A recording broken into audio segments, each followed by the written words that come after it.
The Tale of Satampra Zeiros by Clark Ashton Smith. Read by Josh Greenwood. I, Satampra Zeiros of Uzuldarum, shall write with my left hand, since I have no longer any other. The tale of everything that befell Tiruv Ompalios, and myself in the shrine of the god Tsathoggua, which lies neglected by the worship of man in the jungle-taken suburbs of Commoriom, that long deserted capital of the Hyperborean rulers. I shall write it with the violet juice of the Suvana palm, which turns to a blood-red rubric with the passage of years, on a strong vellum that is made from the skin of the mastodon, as a warning to all good thieves and adventurers who may hear some lying legend of the lost treasures of Commoriom and be tempted thereby. Now, Tiruv Ompalios was my lifelong friend, and my trustworthy companion in all such enterprises as require deft fingers and a habit of mind both agile and adroit. I can say without flattering myself, or Tiruv Ompalios either, that we carried to an incomparable success more than one undertaking from which fellow craftsmen of a much wider renown than ourselves might well have recoiled in dismay. To be more explicit, I refer to the theft of the jewels of Queen Unabridged, which were kept in a room where 20 venomous reptiles wandered at will, and the breaking of the adamantine box of a chromie, in which were all the medallions of an early dynasty of Hyperborean kings. It is true that these medallions were difficult and perilous to dispose of, and that we sold them at a dire sacrifice to the captain of a barbarian vessel from remote Lemuria. But nevertheless, the breaking of that box was a glorious feat, for it had to be done in absolute silence on account of the proximity of a dozen guards who were all armed with tridents. We made use of a rare and mordant acid. But I must not linger too long and too garrulously by the way, however great the temptation to ramble on amid heroic memories and the high glamour of valiant or slightful deeds. In our occupation, as in all others, the vicissitudes of fortune are oftentimes to be reckoned with, and the goddess Chance is not always prodigal of her favors. So it was that Tiruv Ompalios and I, at the time of which I write, had found ourselves in a condition of pecuniary depletion, which, though temporary, was nevertheless extreme, and was quite inconvenient and annoying, coming as it did on the heel of more prosperous days, of more profitable midnights. People had become accursedly chary of their jewels and other valuables. Windows and doors were double-barred, new and perplexing locks were in use, guards had grown more vigilant or less somnolent. In short, all the natural difficulties of our profession had multiplied themselves. At one time we were reduced to the stealing of more bulky and less precious merchandise than that in which we customarily dealt, and even this had its dangers. Even now, it humiliates me to remember the night when we were nearly caught with a sack of red yams. And I mention all this that I may not seem in any wise vainglorious. One evening, in an alley of the more humble quarter of Uzuldarum, we stopped to count our available resources, and found that we had between us exactly 3 pazurs, enough to buy a large bottle of pomegranate wine or 2 loaves of bread. We debated the problem of expenditure. The bread, contended Tiruv Ompalios, will nurture our bodies, will lend a new and more expeditious force to our spent limbs and our toil-worn fingers. The pomegranate wine, said I, will ennoble our thoughts, will inspire and illuminate our minds, and perchance will reveal to us a mode of escape from our present difficulties. Tiruv Ompalios yielded without undue argument to my superior reasoning, and we sought the doors of an adjacent tavern. The wine was not of the best, in regard to flavor, but the quantity and strength were all that could be desired. We sat in the crowded tavern and sipped it at leisure, till all the fire of the bright red liquor had transferred itself to our brains. The darkness and dubiety of our future ways became illumined as by the light of rosy cressets, and the harsh aspect of the world was marvelously softened. Anon, there came to me an inspiration. "Tiruvompalios," I said, "is there any reason why you and I, who are brave men and nowise subject to the fears and superstitions of the multitude, should not avail ourselves of the kingly treasures of Commoriom?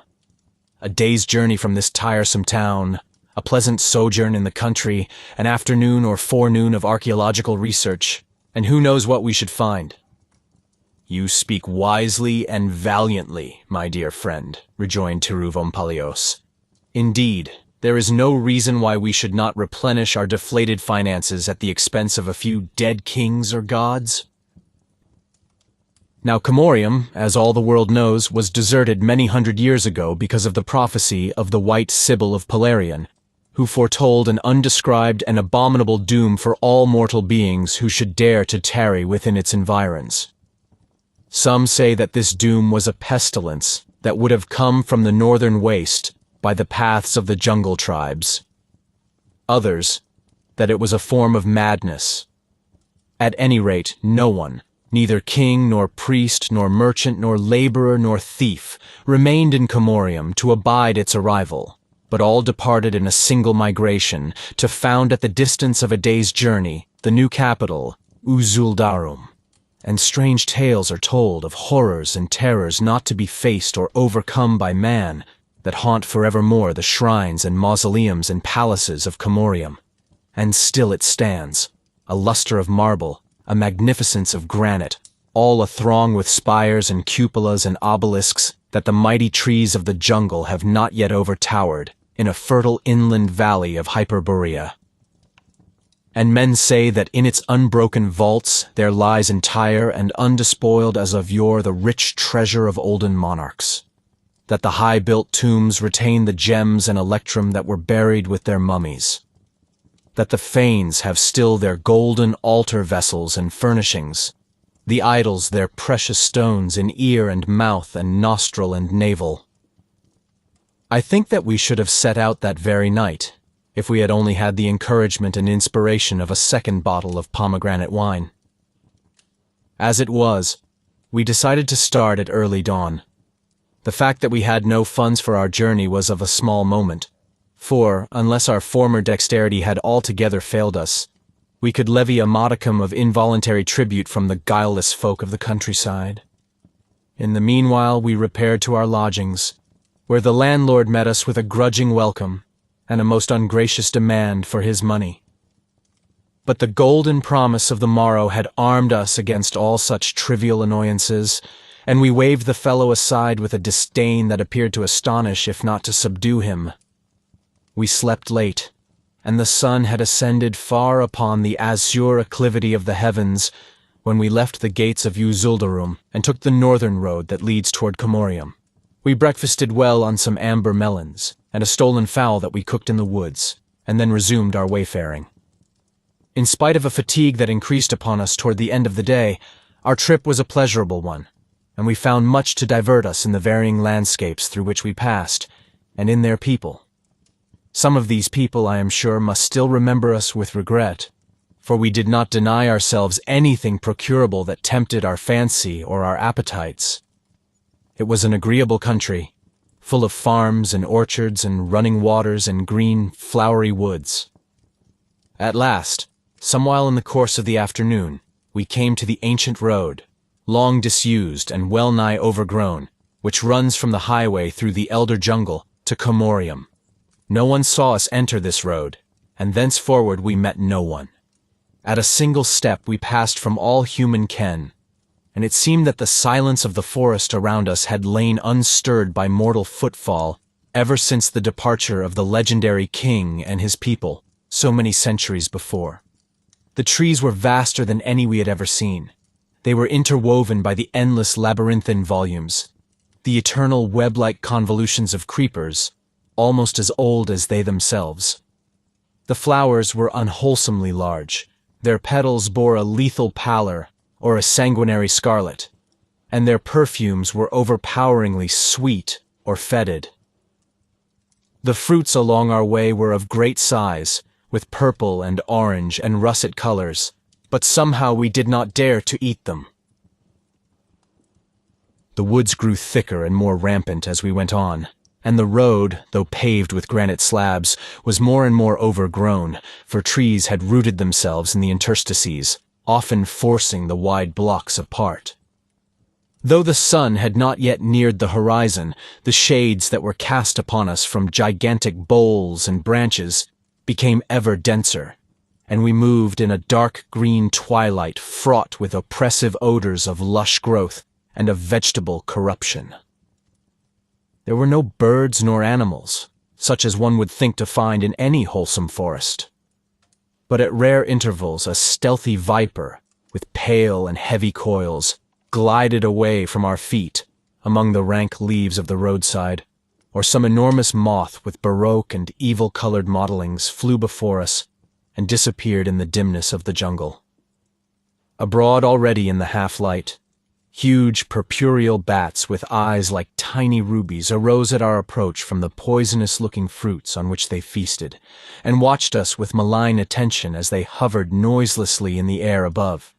And we felt, somehow, that we were being watched by other and invisible presences, and a sort of awe fell upon us, and a vague fear of the monstrous jungle, and we no longer spoke aloud, or frequently, but only in rare whispers. Among other things, we had contrived to procure along our way a large leathern bottle full of palm spirit. A few sips of the ardent liquor had already served to lighten more than once the tedium of our journey, and now it was to stand us in good stead. Each of us drank a liberal draught, and presently the jungle became less awesome, and we wondered why we had allowed the silence and the gloom, the watchful bats and the brooding immensity to weigh upon our spirits even for a brief while, and I think that after a second draught we began to sing. When twilight came, and a waxing moon shone high in the heavens after the hidden day star had gone down, we were so imbued with the fervor of adventure that we decided to push on and reach Commoriom that very night. We supped on food that we had levied from the country people, and the leathern bottle passed between us several times. Then, considerably fortified, and replete with hardihood and the valor of a lofty enterprise, we resumed our journeying. Indeed, we had not much farther to go. Even as we were debating between ourselves, with an ardor that made us oblivious of our long wayfaring, what costly loot we would first choose from among all the mythical treasures of Commoriom, we saw in the moonlight the gleam of marble cupolas above the treetops, and then between the boughs and boles the wan pillars of shadowy porticos. A few more steps, and we trod upon paved streets that ran transversely from the high road we were following, into the tall, luxuriant woods on either side, where the fronds of mighty palm ferns overtopped the roofs of ancient houses. We paused, and again the silence of an elder desolation claimed our lips. For the houses were white and still as sepulchres, and the deep shadows that lay around and upon them were chill and sinister and mysterious as the very shadow of death. It seemed that the sun could not have shone for ages in this place, that nothing warmer than the spectral beams of the cadaverous moon had touched the marble and granite ever since that universal migration prompted by the prophecy of the white Sibyl of Polarion. "I wish it were daylight," murmured Tsathoggua. His low tones were oddly sibilant, were unnaturally audible in the dead stillness. "Tsathoggua," I replied, "I trust that you are not growing superstitious. I should be loath to think that you are succumbing to the infantile fancies of the multitude. Howbeit, let us have another drink." We lightened the leathern bottle appreciably by the demand we now made upon its contents, and were marvelously cheered thereby. So much so, indeed, that we forthwith started to explore a left-hand avenue, which, though it had been laid out with mathematical directness, vanished at no great distance among the fronded trees. Here, somewhat apart from the other buildings, in a sort of square that the jungle had not yet wholly usurped, we found a small temple of antique architecture, which gave the impression of being far older even than the adjoining edifices. It also differed from these in its material, for it was built of a dark basaltic stone, heavily encrusted with lichens that seemed of a coeval antiquity. It was square in form, and had no domes nor spires, no facade of pillars, and only a few narrow windows high above the ground. Such temples are rare in Hyperborea nowadays, but we knew it for a shrine of Tsathoggua, one of the elder gods who receives no longer any worship from men, but before whose ashen altars, people say, the furtive and ferocious beasts of the jungle, the ape, the giant sloth, and the long-toothed tiger, have sometimes been seen to make obeisance and have been heard to howl or whine their inarticulate prayers. The temple, like the other buildings, was in a state of well-nigh perfect preservation. The only signs of decay were in the carven lintel of the door, which had crumbled and splintered away in several places. The door itself, wrought of a swarthy bronze all over-greened by time, stood slightly ajar. Knowing that there should be a jeweled idol within, not to mention the various altar pieces of valuable metals, we felt the urge of temptation. Surmising that strength might be required to force open the verdigris-covered door, we drank deeply and then applied ourselves to the task. Of course, the hinges were rusted, and only by dint of mighty and muscular heavings did the door at last begin to move. As we renewed our efforts, it swung slowly inward with a hideous grating and grinding that mounted to an almost vocal screech, in which we seemed to hear the tones of some unhuman entity. The black interior of the temple yawned before us, and from it there surged an odor of long-imprisoned mustiness, combined with a queer and unfamiliar fetidity. To this, however, we gave little heed in the natural excitement of the moment. With my usual foresight, I had provided myself with a piece of resinous wood earlier in the day, thinking that it might serve as a torch in case of any nocturnal explorations of Commoriom. I lit this torch, and we entered the shrine. The place was paven with immense quinquangular flags of the same material from which its walls were built. It was quite bare, except for the image of the god enthroned at the further end, the two-tiered altar of obscenely figured metal before the image, and a large and curious-looking basin of bronze supported on 3 legs, which occupied the middle of the floor.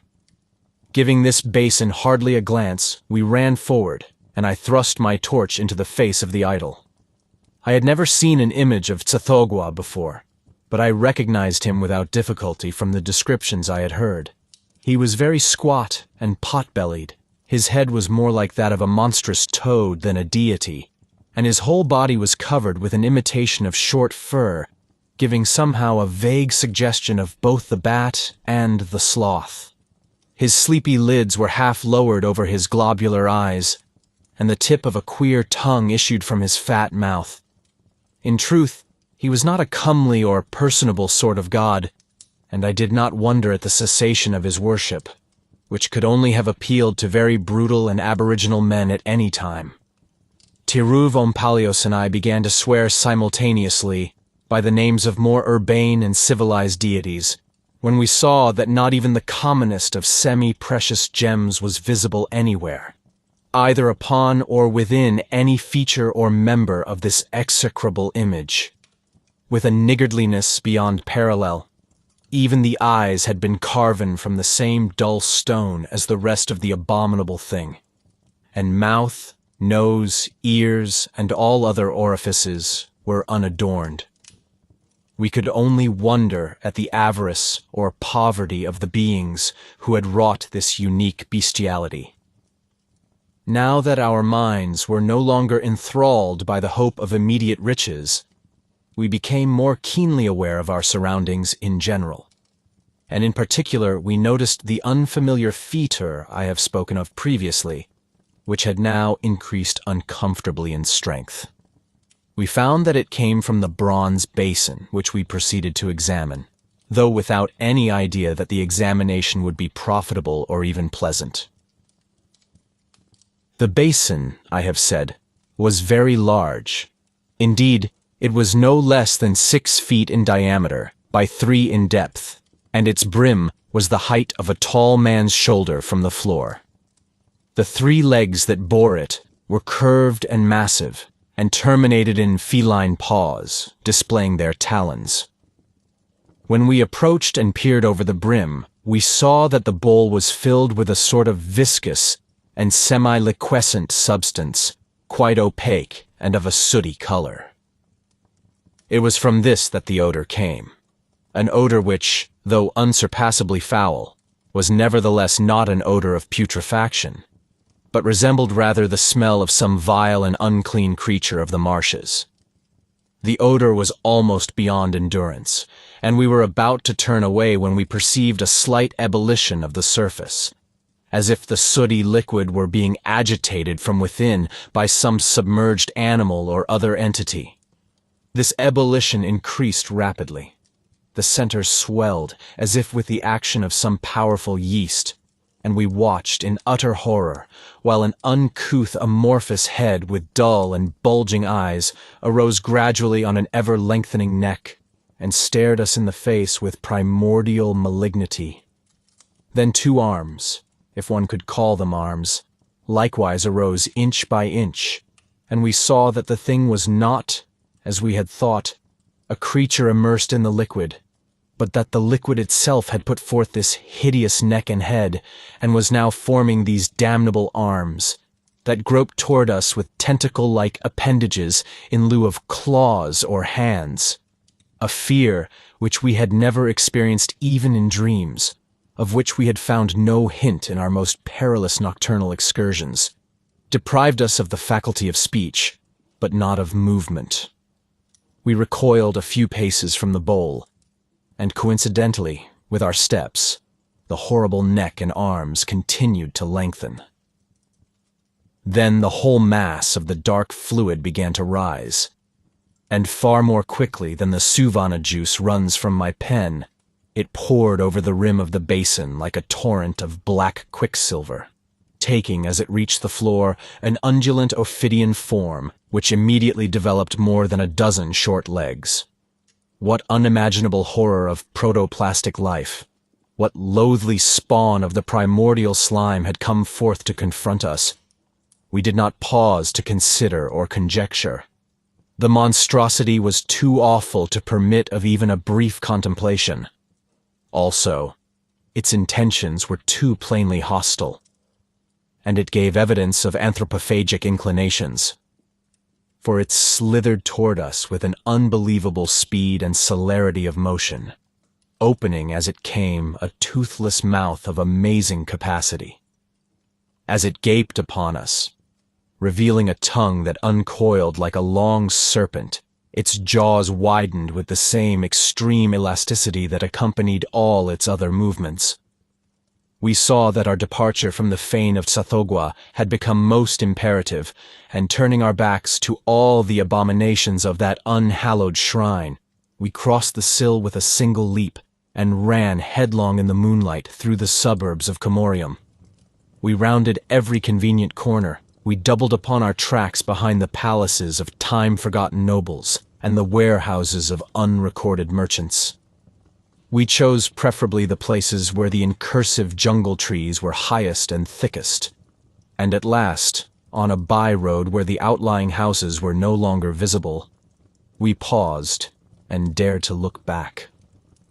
Our lungs were intolerably strained, were ready to burst with their heroic effort, and the various fatigues of the day had told upon us all too grievously. But when we saw at our heels the black monster, following us with a serpentine and undulating ease, like a torrent that descends a long declivity, our flagging limbs were miraculously reanimated, and we plunged from the betraying light of the by-road into the pathless jungle, hoping to evade our pursuer in the labyrinth of boles and vines and gigantic leaves. We stumbled over roots and fallen trees. We tore our raiment and lacerated our skins on the savage brambles. We collided in the gloom with huge trunks and limber saplings that bent before us. We heard the hissing of tree snakes that spat their venom at us from the boughs above, and the grunting or howling of unseen animals when we trod upon them in our precipitate flight. But we no longer dared to stop or look behind. We must have continued our headlong peregrinations for hours. The moon, which had given us little light at best through the heavy leafage, fell lower and lower among the enormous fronded palms and intricate creepers. But its final rays, when it sank, were all that saved us from a noisome marsh with mounds and hassocks of bog-concealing grass, amid whose perilous environs and along whose mephitic rim we were compelled to run without pause or hesitation or time to choose our footing, with our damnable pursuer dogging every step. Now, when the moon had gone down, our flight became wilder and more hazardous. A veritable delirium of terror, exhaustion, confusion, and desperate difficult progression, among obstacles to which we gave no longer any distinct heed or comprehension, through a night that clung to us and clogged us like an evil load, like the toils of a monstrous web. It would seem that the creature behind us, with its unbelievable facilities of motion and self-elongation, could have overtaken us at any time, but apparently it desired to prolong the game. And so, in a semi-eternal protraction of inconclusive horrors, the night wore on. But we never dared to stop or look back. Far off and wan, a glimmering twilight grew among the trees, a foreboding of the hidden morn. Wearier than the dead and longing for any repose, any security, even that of some indiscernible tomb, we ran toward the light and stumbled forth from the jungle upon a paven street among marble and granite buildings. Dimly, dully, beneath the crushing of our fatigue, we realized that we had wandered in a circle and had come back to the suburbs of Commoriom. Before us, no farther away than the toss of a javelin, was the dark temple of Tsathoggua. Again we ventured to look back, and saw the elastic monster, whose legs had now lengthened till it towered above us, and whose maw was wide enough to have swallowed us both at a mouthful. It followed us with an effortless glide, with a surety of motion and intention too horrible, too cynical to be borne. We ran into the temple of Tsathoggua, whose door was still open just as we had left it, and closing the door behind us with a fearful immediacy, we contrived, in the superhuman strength of our desperation, to shoot one of the rusty bolts. Now, while the chill dreariness of the dawn fell down in narrow shafts through the windows high in the wall, we tried with a truly heroic resignation to compose ourselves, and waited for whatever our destiny should bring. And while we waited, the god Tsathoggua peered upon us with an even more imbecile squatness and vileness and bestiality than he had shown in the torchlight. I think I have said that the lintel of the door had crumbled and splintered away in several places. In fact, the beginning process of ruin had made 3 apertures, through which the daylight now filtered, and which were large enough to have permitted the passage of small animals or sizable serpents. For some reason, our eyes were drawn to these apertures. We had not gazed long, when the light was suddenly intercepted in all 3 openings, and then a black material began to pour through them, and ran down the door in a triple stream to the flagstones, where it reunited and resumed the form of the thing that had followed us. "Farewell, Tiruvompalios," I cried, with such remaining breath as I could summon. Then I ran and concealed myself behind the image of Tsathoggua, which was large enough to screen me from view, but unfortunately was too small to serve this purpose for more than one person. Tiruv Ompalios would have preceded me with the same laudable idea of self-preservation, but I was the quicker.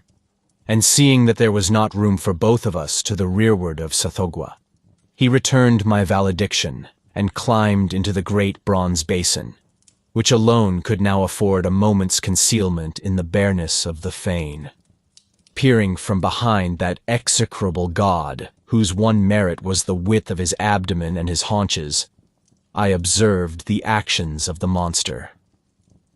No sooner had Tiruv Ompalios crouched down in the three-legged bowl when the nameless enormity reared itself up like a sooty pillar and approached the basin.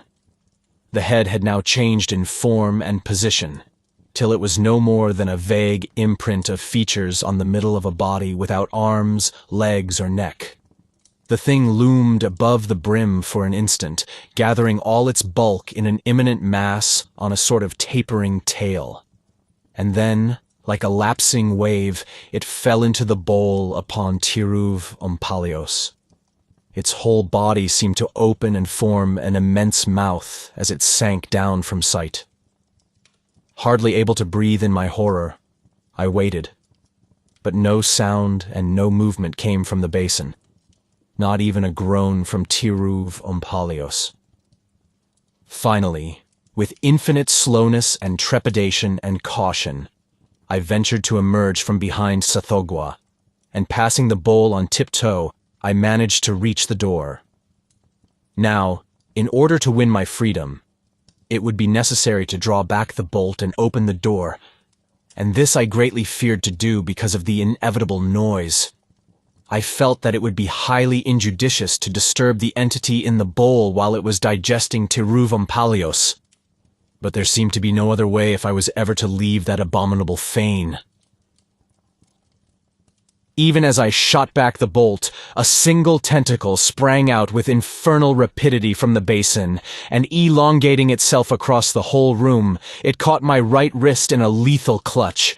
It was unlike anything I've ever touched. It was indescribably viscid and slimy and cold. It was loathsomely soft like the foul mire of a bog, and mordantly sharp as an edged metal, with an agonizing suction and constriction that made me scream aloud as the clutch tightened upon my flesh, cutting into me like a vise of knife blades. In my struggles to free myself, I drew the door open and fell forward on the sill. A moment of awful pain, and then I became aware that I had broken away from my captor. But looking down, I saw that my hand was gone, leaving a strangely withered stump from which little blood issued. Then, gazing behind me into the shrine, I saw the tentacle recoil and shorten till it passed from view behind the rim of the basin, bearing my lost hand to join whatever now remained of Tiruv Ompalios. Thank you for listening.